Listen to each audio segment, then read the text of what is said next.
అందరికీ నమస్కారం.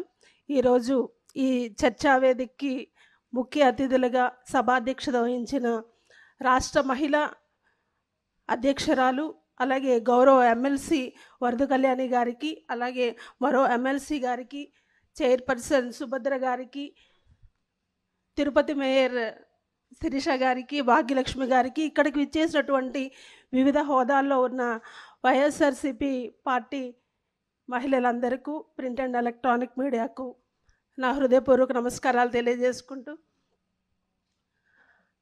నా పేరు గొలగాని హరివెంకట కుమారి. నేను గ్రేటర్ విశాఖ మున్సిపల్ కార్పొరేషన్ లో నాకు మేయర్గా ఒక బీసీ మహిళగా నాకు అవకాశం కల్పించారు మన గౌరవ వైఎస్ఆర్సీపీ జాతీయ అధ్యక్షులు, మాజీ ముఖ్యమంత్రి వర్యులు శ్రీ వైఎస్ జగన్మోహన్ రెడ్డి గారు. ఈ 4 సంవత్సరాల కాలంలో విశాఖపట్నాన్ని స్టార్టింగ్ స్వచ్ఛ సర్వేక్షణలో 9th ర్యాంక్ ఉండేది నేను వెళ్ళేటప్పుడు. తర్వాత స్వచ్ఛ సర్వేక్షణలో 4000 నగరాలు పోటీ పడితే దాంట్లో 4th ర్యాంక్, తర్వాత కూడా 4th ర్యాంక్ సాధించడం జరిగింది. అంటే అంత బాగా అభివృద్ధి చేసాము విశాఖపట్నాన్ని. కానీ కూటమి ప్రభుత్వం వచ్చిన తర్వాత ఒక బీసీ మహిళలని కూడా చూడకుండా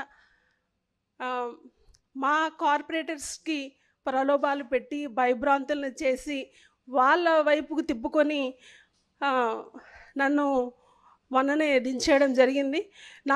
నేనైతే 4 సంవత్సరాలు 2 నెలలు నేను ఈ 4 సంవత్సరాల ఈ 2 నెలల్లో నేను విశాఖపట్నానికి చాలా కృషి చేసి డెవలప్మెంట్ చేయడం జరిగింది.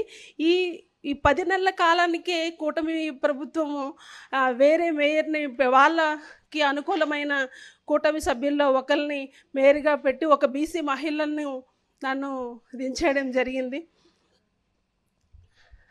మన మాజీ ముఖ్యమంత్రి వర్యులు శ్రీ వైఎస్ జగన్మోహన్ రెడ్డి గారు మహిళలను ఆకాశం అంత ఎత్తుకి ఎదిగే విధంగా, అంటే ఆర్థికంగా, రాజకీయంగా అన్ని విధాల్లో కూడా మహిళలకు అంత ప్రాధాన్యత ఇస్తే, ఇప్పుడు కూటమి ప్రభుత్వం మాత్రం పాతాల్లో లోకానికి అనిచే విధంగా ఈరోజు కూటమి ప్రభుత్వం చేస్తుంది. మీ అందరూ కూడా చూస్తున్నారు.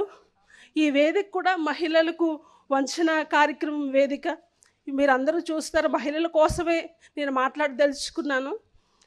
ఒక చిన్న పిల్లల నుంచి 60 ఏళ్ళ మహిళల వరకు కూడా ఈ రాష్ట్రంలో ఎంతోమంది మహిళలు ఎన్నో విధాలుగా అత్యాచారాలకు, హత్యలకు గురి కావడం మీరందరూ చూస్తున్నారు. ఒకప్పుడు మహాత్మా గాంధీ గారు అర్ధరాత్రి ఆడవారు నడి రోడ్డు మీద నడిస్తే అది నిజమైన స్వాతంత్రం వస్తుందని అప్పుడు అనేవారు. ఇప్పుడు అర్ధరాత్రిని పక్కన పెడితే పట్టపగలు కూడా ఈ కూటమి ప్రభుత్వంలో మహిళలు బయటికి రాలేని పరిస్థితి.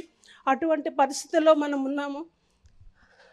మన మాజీ ముఖ్యమంత్రి శ్రీ వైఎస్ జగన్మోహన్ రెడ్డి గారు మహిళలకు రక్షణ కల్పించాలి అని మహిళా చట్టాన్ని తీసుకొచ్చారు. దిశ చట్టాన్ని తీసుకొచ్చి తద్వారా దిశ యాప్ని ప్రతి ఒక్కరు డౌన్లోడ్ చేసుకోవడం వల్ల మహిళలందరికీ కూడా రక్షణ ఉండేది. ఈ రోజున అవేవి అన్నీ కూడా నిర్వీర్యమైపోయాయి.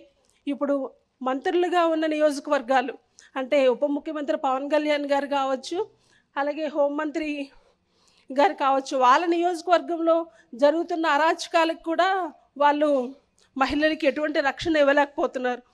అటువంటి పాలన జరుగుతుంది. ఇప్పుడు కూటమి ప్రభుత్వ పాలన. మనకి రాజ్యాంగంలో మహిళలకు ఎంతో ప్రాధాన్యత ఇచ్చారు డాక్టర్ బిఆర్ అంబేద్కర్ గారు. అటువంటి రాజ్యాంగాన్ని తూచా తప్పకుండా మన మాజీ ముఖ్యమంత్రి శ్రీ వైఎస్ జగన్మోహన్ రెడ్డి గారు అన్నీ కూడా చేయడం జరిగింది. కానీ కూటమి పరిపాలనలో మాత్రం ఆ రాజ్యాంగాన్ని పక్కన పెట్టేసి రెడ్ బుక్ రాజ్యాంగాన్నికే ప్రాధాన్యత ఇస్తున్నారు. అటువంటి కాలం నడుస్తుంది. మీ అందరికీ చెప్పేది ఒకటి, మహిళలుగా మన అందరం కూడా నెక్స్ట్ 2029లో కలిసికట్టుగా మనకి మళ్ళీ ముఖ్యమంత్రిగా మన జగన్మోహన్ రెడ్డి గారిని మనకి లీడర్గా చేసుకునే వరకు మనం ఈ పోరాటం ఉండాలని మనస్ఫూర్తిగా కోరుకుంటూ నాకు ఈ అవకాశం ఇచ్చిన వరద కళ్యాణి గారికి ప్రత్యేకమైన కృతజ్ఞతలు తెలియజేస్తూ సెలవు తీసుకుంటాను.